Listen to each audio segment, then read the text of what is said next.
وزیر اعظم شہباز شریف نے دانش اسکولز کے بعد دانش یونیورسٹی بنانے کا اعلان بھی کر دیا۔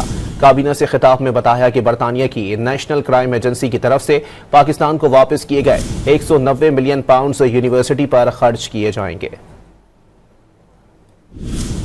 ان پاؤنڈ کا بہت اچھا فیصلہ ہم نے آج کیا ہے، اور ہم نے اسلام آباد میں پورے پاکستان کے لیے ایک جدید ترین یونیورسٹی قائم کرنے کا فیصلہ کیا ہے اس 190 ملین پاؤنڈ سے، اور انشاءاللہ یہ ہم نے آج طے کیا ہے کہ 14 اگست 2026 کو اس کا جو پہلا سیکشن جو ہے وہ انشاءاللہ اس کی شروعات ہوں گی۔ اس کے لیے میں احسن اقبال صاحب کو بہت شکر گزار ہوں، اور منسٹر آف ایجوکیشن کا بہت شکر گزار ہوں، اور منسٹر آف فائنانس کا کہ یہ پیسے ہمیں واپس کریں گے۔ تو یہ اس کا نام ہے جی دانش یونیورسٹی۔